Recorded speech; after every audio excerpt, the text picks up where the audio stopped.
ओम शांति। आज है 2 अगस्त 2021 के ईश्वरीय महावाक्य। पहले सुनते हैं मुरली के मुख्य पॉइंट्स।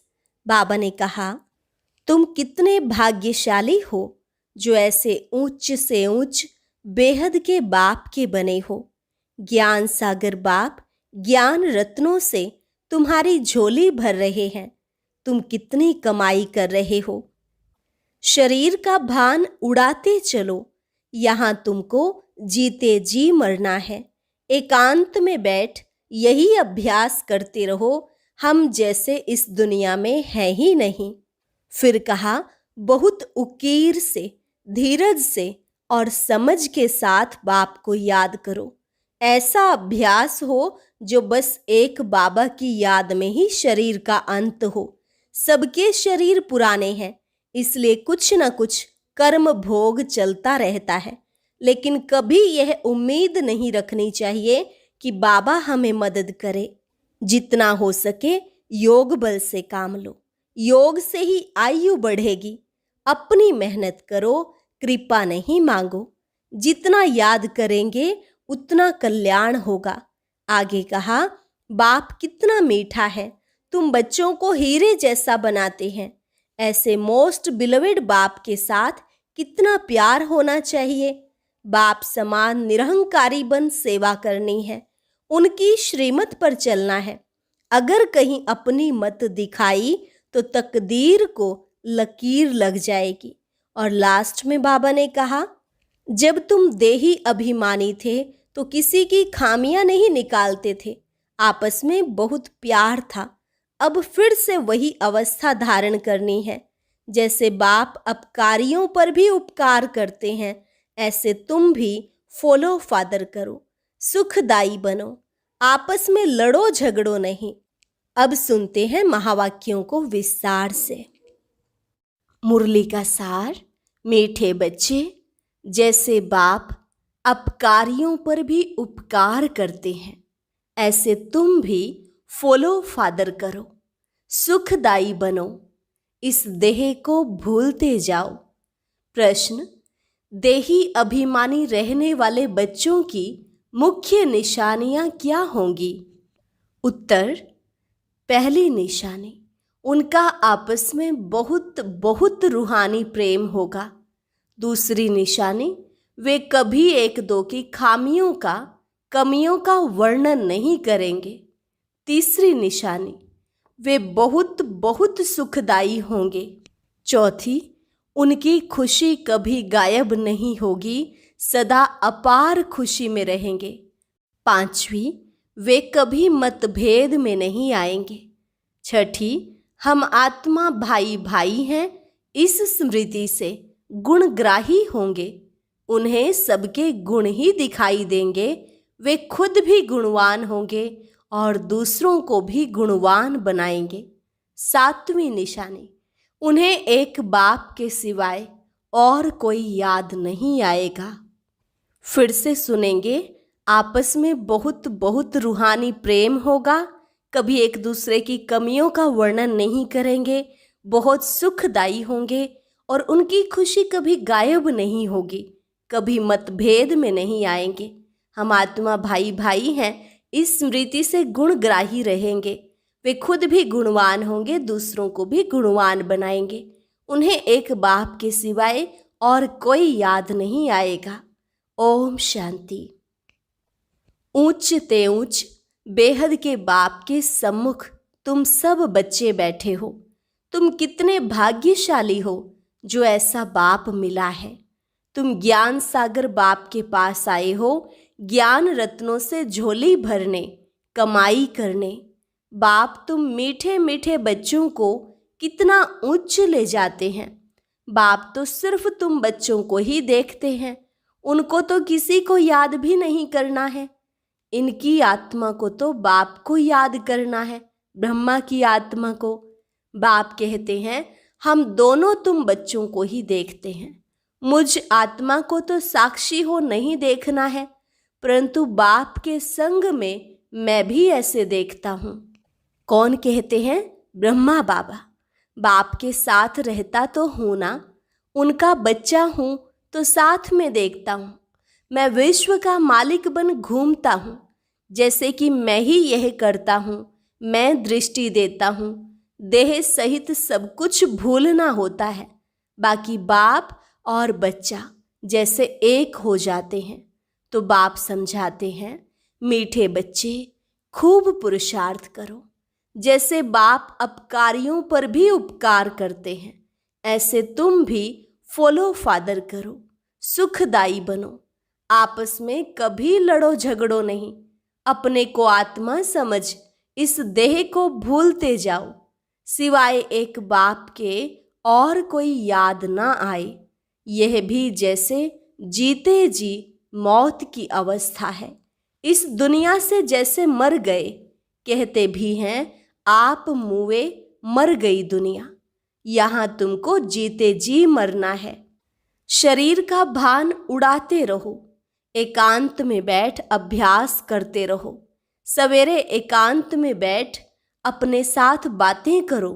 बहुत उकीर उमंग से बाप को याद करो, बाबा बस अभी हम आपकी गोद में आया कि आया। बस एक की याद में ही शरीर का अंत हो। इसको कहा जाता है एकांत।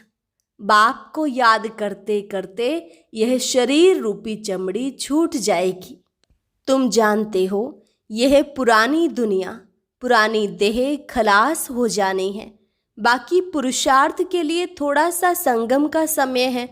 बच्चे पूछते हैं, बाबा यह पढ़ाई कब तक चलेगी? बाबा कहते, जब तक दैवी राजस्थान स्थापन हो जाए तब तक सुनाते रहेंगे। फिर ट्रांसफर होंगे नई दुनिया में। यह पुराना शरीर है, कुछ न कुछ कर्म भोग भी चलता रहता है। इसमें बाबा मदद करे यह उम्मीद नहीं रखनी चाहिए। देवाला निकला, बीमार हुआ, बाप कहेंगे यह तुम्हारा हिसाब किताब है। हाँ, फिर भी योग से आयु बढ़ेगी। अपनी मेहनत करो, कृपा मांगो नहीं। बाप को जितना याद करेंगे इसमें ही कल्याण है। जितना हो सके योग बल से काम लो। भक्ति मार्ग में गाते हैं, मुझे पलकों में छिपा लो। प्रिय चीज को नूरे रत्न प्राण प्यारा कहते हैं। यह बाप तो बहुत प्रिय है, परंतु है गुप्त। उनके लिए लव ऐसा होना चाहिए जो बात मत पूछो। बच्चों को तो बाप अपनी पलकों में छिपाते ही हैं। पलकें कोई यह आंखें नहीं, यह तो बुद्धि की बात है। मोस्ट बिलवड निराकार बाप हमें पढ़ा रहे हैं। वह ज्ञान का सागर, सुख का सागर, प्यार का सागर है। ऐसे मोस्ट बिलवेड बाप के साथ कितना प्यार होना चाहिए। बच्चों की कितनी निष्काम सेवा करते हैं।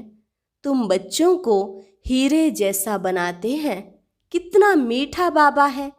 कितना निरहंकारी बन तुम बच्चों की सेवा करते हैं।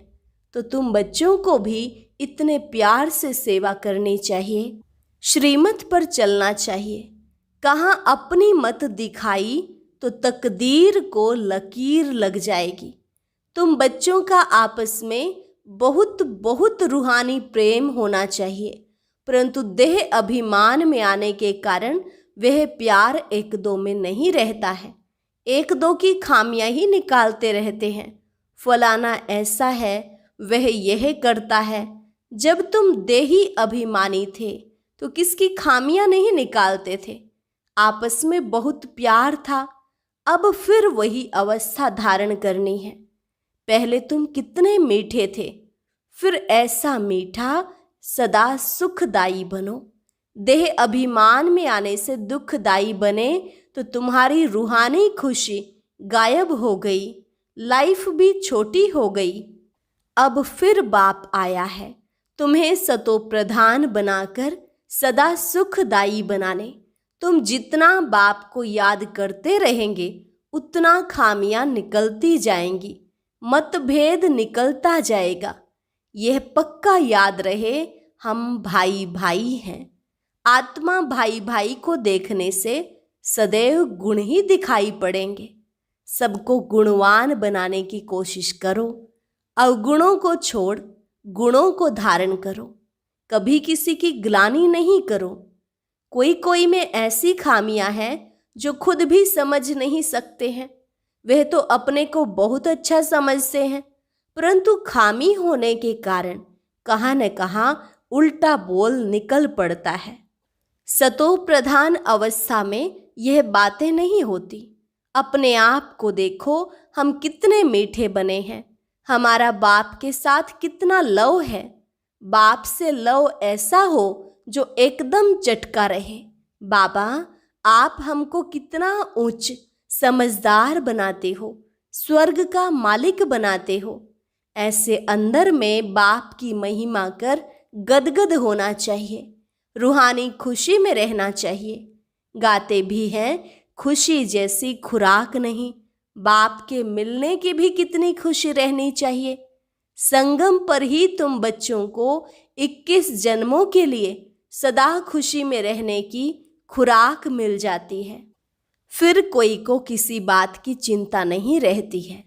अभी कितनी चिंताएं हैं, इसलिए उसका असर शरीर पर भी आता है। तुमको तो कोई बात की चिंता नहीं। यह खुशी की खुराक तुम एक दो को खिलाते रहो। एक दो की यह जबरदस्त खातिरी करनी है। ऐसी खातिरी मनुष्य की कर नहीं सकते। तुम बाप की श्रीमत पर यह खातिरी करते हो। खुश खैराफत भी यही है, किसको बाप का परिचय देना। यह ज्ञान और योग की फर्स्ट क्लास वंडरफुल खुराक है। यह खुराक एक ही रूहानी सर्जन द्वारा मिलती है। मन मना भव, मध्यजी भव, बस 2 वर्षंस की यह खुराक है। मोस्ट बिलवेड बाप से विश्व की बादशाही मिलती है। यह कोई कम बात थोड़े ही है। यह 2 वचन ही नामी ग्रामी है। इन 2 वचनों से तुम एवर हेल्दी एवर वेल्दी बन जाते हो। तो तुम बच्चों को इन बातों का सिमरण कर हर्षित रहना चाहिए। Godly student life is the best. यह गायन भी अभी का है। जितना हो सके एक दो को यह रूहानी खुराक पहुंचाओ। एक दो की उन्नति करो। टाइम वेस्ट ना करो। बड़े धीरज से, गंभीरता से, समझ से बाप को याद करो। अपनी जीवन हीरे जैसी बनाओ। मीठे बच्चे, बाप की जो श्रीमत मिलती है उसमें गफलत नहीं करनी चाहिए। बाप का संदेश सभी को पहुंचाना है। बाप का मैसेज सभी को मिलना तो है ना। मैसेज बहुत सहज है। सिर्फ बोलो, अपने को आत्मा समझ, बाप को याद करो और कर्मेंद्रियों से मनसा वाचा कर्मणा कोई भी बुरा कर्म नहीं करो। एक दिन तुम्हारे इस साइलेंस बल का आवाज निकलेगा। दिन प्रतिदिन तुम्हारी उन्नति होती जाएगी। तुम्हारा नाम बाला होता जाएगा। सब समझेंगे यह अच्छी संस्था है, अच्छा काम कर रहे हैं। रास्ता भी बहुत सहज बताते हैं। यह ब्राह्मणों का झाड़ बहुत बढ़ता जाएगा। प्रजा बनती रहेगी। सेंटर्स बहुत वृद्धि को पाएंगे। तुम्हारी प्रदर्शनी भी गांव-गांव में होगी। तुम बच्चों को बड़ी भारी सर्विस करनी है। तुम्हारे नए नए सेंटर्स खुलते जाएंगे, जिसमें अनेक मनुष्य आकर अपनी जीवन हीरे जैसी बनाते रहेंगे। तुम्हें बहुत प्यार से एक एक की संभाल करनी है। कहाँ किसी बेचारे के पैर खिसक न जाएं। जितने जास्ती सेंटर्स होंगे उतना जास्ती आकर जियादान पाएंगे। जब आप बच्चों का प्रभाव निकलेगा तो बहुत बुलाएंगे कि यहाँ आकर हमको मनुष्य से देवता बनाने का राजयोग सिखाओ। आगे चलकर बहुत धूमधाम होगी कि वही भगवान आकर आबू में पधारे हैं। तुम बच्चे देख रहे हो, इस समय पुरानी दुनिया में अनेक इंटरनेशनल रोले हैं। अब यह सभी रोले खत्म होने हैं। इसकी तुम्हें कोई भी फिक्रात नहीं करनी है। तुम सबको सुनाओ कि इसकी परवाह नहीं करो। अब यह पुरानी दुनिया गई की गई, इसमें मोह नहीं रखना है। अगर मोह होगा, हृदय शुद्ध नहीं होगा तो अपार खुशी भी नहीं रहेगी। बच्चों को अथाह ज्ञान धन का खजाना मिलता रहता है तो अपार खुशी होनी चाहिए। जितना हृदय शुद्ध होगा उतना औरों को भी शुद्ध बनाएंगे। योग की स्थिति से ही हृदय शुद्ध बनता है। तुम बच्चों को योगी बनाने का भी शौक होना चाहिए। अगर देह में मोह है, देह अभिमान रहता है, तो समझो हमारी अवस्था कच्ची है। देही अभिमानी बच्चे ही सच्चा डायमंड बनते हैं। इसलिए जितना हो सके देही अभिमानी बनने का अभ्यास करो। अच्छा, मीठे मीठे सिकिलधे बच्चों प्रति माता पिता बाप दादा का याद प्यार और गुड मॉर्निंग। रूहानी बाप की रूहानी बच्चों को नमस्ते। रूहानी बच्चों की रूहानी बाप दादा को नमस्ते नमस्ते, गुड मॉर्निंग। धारणा के लिए मुख्य सार। पहली पॉइंट है, बाप समान निरहंकारी बन बहुत प्यार से सबकी सेवा करनी है। श्रीमत पर चलना है, अपनी मत पर चलकर तकदीर को लकीर नहीं लगानी है। दूसरी पॉइंट है, संगम पर बाप द्वारा जो खुशी की खुराक मिली है वही खुराक खाते और खिलाते रहना है। अपना टाइम वेस्ट नहीं करना है। बड़े धीरज से, गंभीरता से, समझ से बाप को याद कर अपनी जीवन हीरे जैसी बनानी है। वरदान, मैंपन का त्याग कर सेवा में सदा खोए रहने वाले त्याग मूर्त सेवाधारी भव। मैंपन का त्याग कर सेवा में सदा खोए रहने वाले त्याग मूर्त सेवाधारी भव। सेवाधारी सेवा में सफलता की अनुभूति तभी कर सकते हैं जब मैंपन का त्याग हो। मैं सेवा कर रही हूँ, मैंने सेवा की, इस सेवा भाव का त्याग। मैंने नहीं की, लेकिन मैं करनहार हूँ। करावनहार बाप है। मैंपन बाबा के लव में लीन हो जाए, इसको कहा जाता है सेवा में सदा खोए रहने वाले त्याग मूर्त सच्चे सेवाधारी भव। कराने वाला करा रहा है, हम निमित्त हैं। सेवा में मैंपन मिक्स होना अर्थात मोहताज बनना। सच्चे सेवाधारी में यह संस्कार हो नहीं सकते। स्लोगन, व्यर्थ को समाप्त कर दो तो सेवा की ऑफर सामने आएगी। व्यर्थ को समाप्त कर दो तो सेवा की ऑफर सामने आएगी।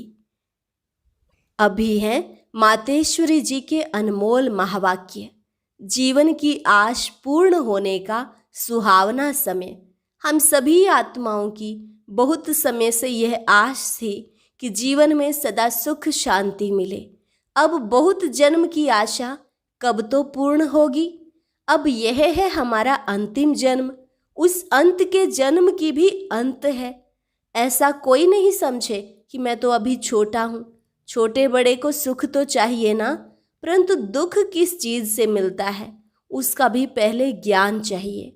अब तुमको नॉलेज मिली है कि इन 5 विकारों में फंसने के कारण यह जो कर्म बंधन बना हुआ है उनको परमात्मा की याद अग्नि से भस्म करना है। यह है कर्म बंधन से छूटने का सहज उपाय। इस सर्वशक्तिवान बाबा को चलते फिरते श्वासोश्वास याद करो। अब यह उपाय बताने की सहायता खुद परमात्मा आकर करता है, परंतु इसमें पुरुषार्थ तो हर एक आत्मा को करना है। परमात्मा तो बाप, टीचर, गुरु रूप में आए हमें वर्षा देते हैं, तो पहले उस बाप का हो जाना है, फिर टीचर से पढ़ना है, जिस पढ़ाई से भविष्य जन्म जन्मांतर सुख की प्रालब्ध बनेगी, अर्थात जीवन मुक्ति पद में पुरुषार्थ अनुसार मर्तबा मिलता है और गुरु रूप से पवित्र बनाए मुक्ति देते हैं। तो इस राज को समझ ऐसा पुरुषार्थ करना है। यही टाइम है पुराना खाता खत्म कर नई जीवन बनाने का। इसी समय जितना पुरुषार्थ कर अपनी आत्मा को पवित्र बनाएंगे, उतना ही शुद्ध रिकॉर्ड भरेगा। फिर सारा कल्प चलेगा। तो सारे कल्प का मदार इस समय की कमाई पर है। देखो, इस समय ही तुम्हें आदि मध्य अंत का ज्ञान मिलता है। हमको सो देवता बनना है और अपनी चढ़ती कला है। फिर वहां जाके प्रारब्ध भोगेंगे। वहां देवताओं को बाद का पता नहीं पड़ता कि हम गिरेंगे। अगर यह पता होता कि सुख भोगना फिर गिरना है, तो गिरने की चिंता में सुख भी भोग नहीं सकेंगे। तो यह ईश्वरीय कायदा रचा हुआ है कि मनुष्य सदा चढ़ने का पुरुषार्थ करता है, अर्थात सुख के लिए कमाई करता है। परंतु ड्रामा में आधा आधा पार्ट बना पड़ा है, जिस राज को हम जानते हैं। परंतु जिस समय सुख की बारी है, तो पुरुषार्थ कर सुख लेना है। यह है पुरुषार्थ की खूबी। एक्टर का काम है एक्ट करने समय संपूर्ण खूबी से पार्ट बजाना, जो देखने वाले हियर हियर वाह वाह करें। इसलिए हीरो हीरोइन का पार्ट देवताओं को मिला है, जिन्हों का यादगार चित्र गाया और पूजा जाता है। निर्विकारी प्रवृत्ति में रहे कमल फूल समान अवस्था बनाना, यही देवताओं की खूबी है। इस खूबी को भूलने से ही भारत की दुर्दशा ऐसे हुई है। अब फिर से ऐसी जीवन बनाने वाला खुद परमात्मा आया हुआ है। अब उनका हाथ पकड़ने से जीवन नैया पार होगी। अच्छा, और अब यह एक बहुत अच्छी वीडियो भी जरूर देखें।